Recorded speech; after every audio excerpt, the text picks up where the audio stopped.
Alien Power Augmenter generates free power that is perfect no matter what phase of the game you're in. But how does it work? Is it worth it? And how does this mysterious item play a surprisingly critical role in your playthrough? It's about time that we find out.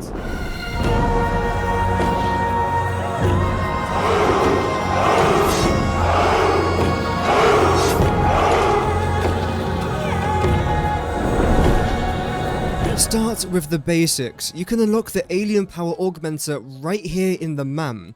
If you go over to the Alien Technology tree, you should then be able to see something that looks just like this. To unlock the Augmenter, you have to have SAM, Reanimated SAM, and Fluctuated SAM unlocked, as well as the Somersloops research. You then have to come down here to the right side, where you've got three options right here. This is the Alien Power Augmenter.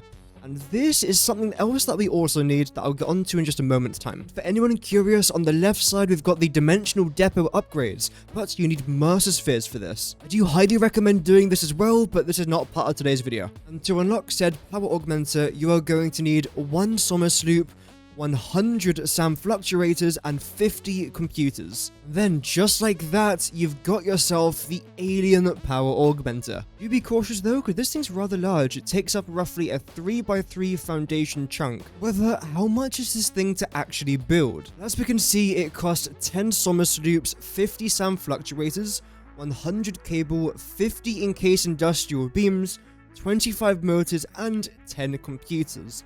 None of this is that big a problem. Maybe SAM fluctuators might be if you're not already fully automating it, but by the mid or late stage of the game, everything should be fully automated. Well, at least these parts should be fully automated.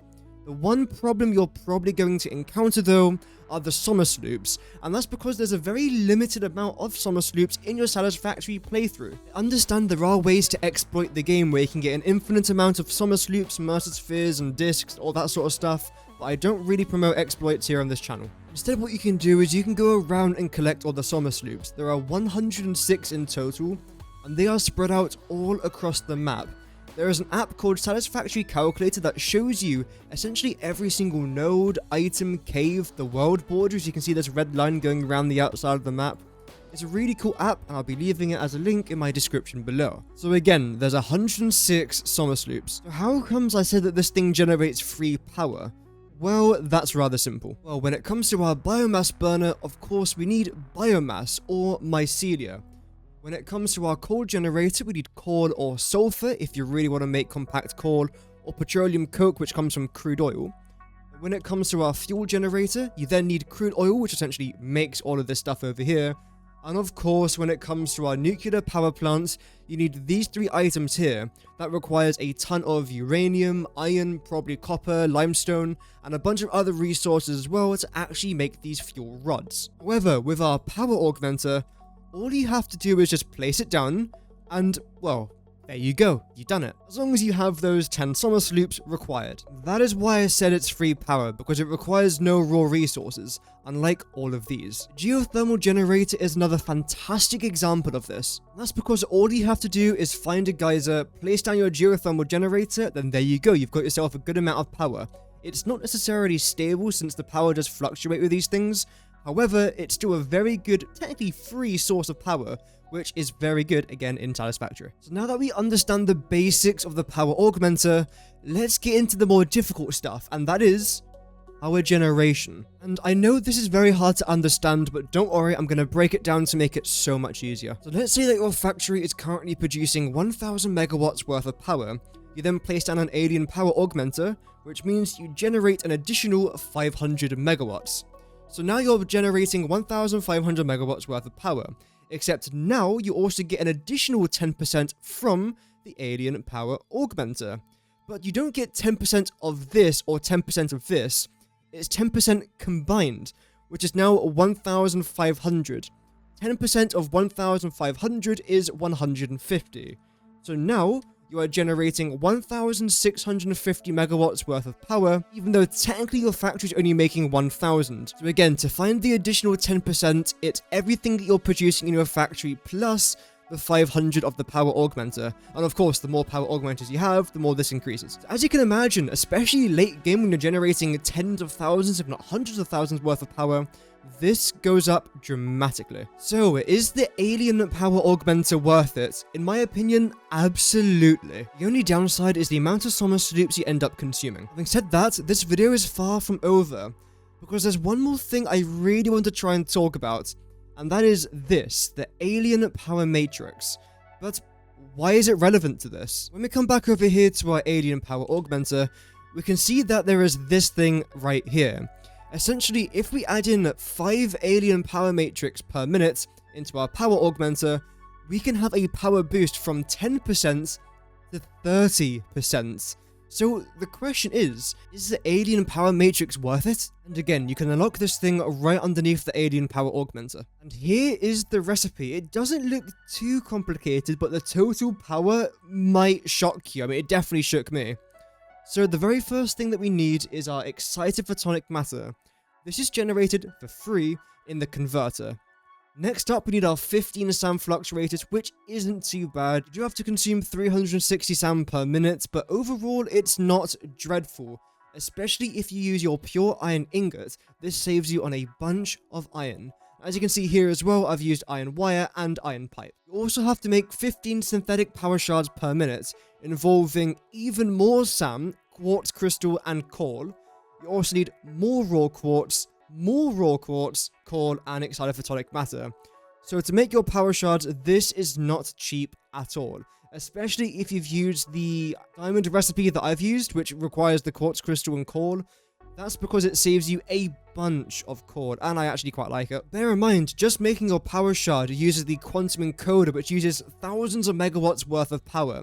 Then you have to consume an extra 1,000 megawatts to make your dark matter crystal, then hundreds of more megawatts to make your excited photonic matter.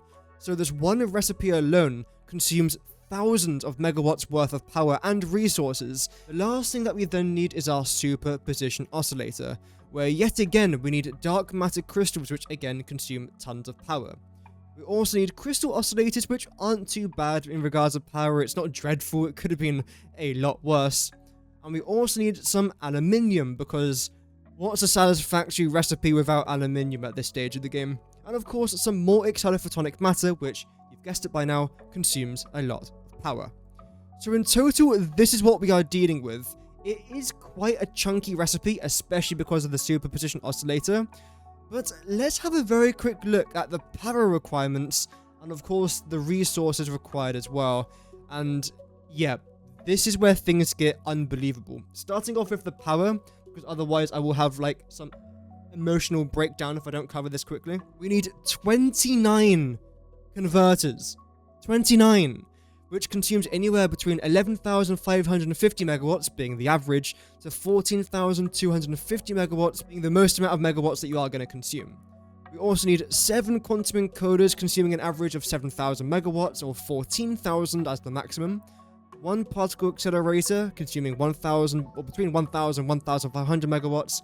17 manufacturers, 60 constructors, 5 assemblers, 5 smelters, and 42 refineries, meaning in total, just to make the Alien Power Matrix, we are consuming anywhere between 21,000 and roughly 32,000 megawatts worth of power, which is mental, absolutely mental, and that doesn't even begin to cover the resources.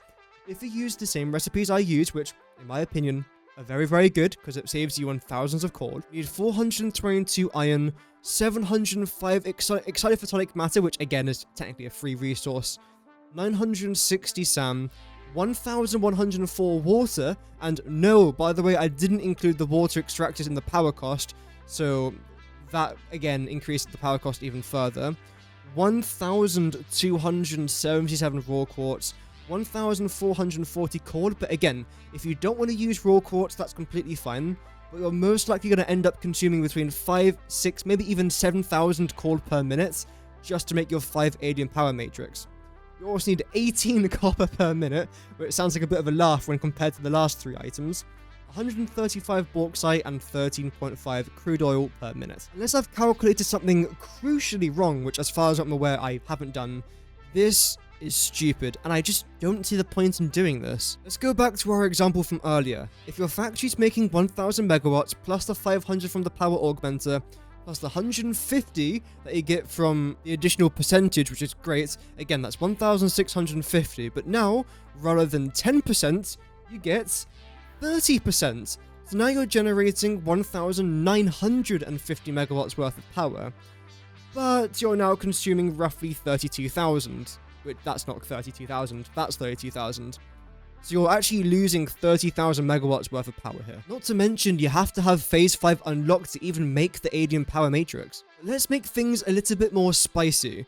Let's say that your factory is making 1,000,000 megawatts worth of power. I know, a pretty crazy number to start off with.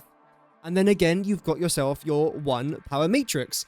It means that you have 1,500,000 megawatts worth of power. And now you get 300,150 megawatts worth of power in addition to the 1,500,000.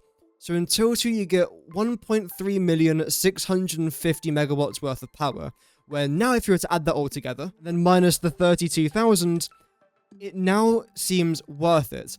Because here you are generating roughly 200,000 megawatts more power than if you weren't using this recipe. And again, you are also minusing 32,000 from that. So you're still getting about 170,000 megawatts worth of power from this. So long answer short, is the Alien Power Matrix worth it?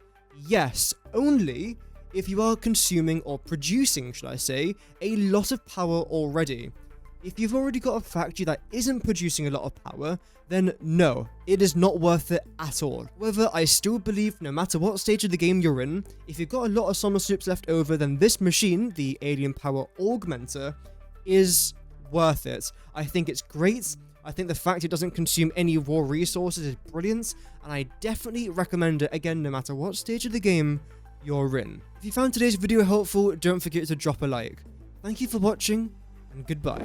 Before we go, a massive thank you to our channel members: The Bearded Cobra, Jao, Variance, Nicole Still Plays, Asuna, Natormal, Yummy Kill Burns, Chaos Rising, Scott and Hattie, and Mau Mau. If you decide to become a Knight of the Realm for just £2.99 a month, you get access to channel-only emotes, unique badges, and also shoutouts in videos. Memberships are the best way to support my channel, but you don't have to become a member. Even just by watching today's video, you are supporting the channel massively. Here's a couple more videos I've made that you might be interested in. Thank you so much for watching today's video. Have an amazing rest of your day, and remember, Godspeed.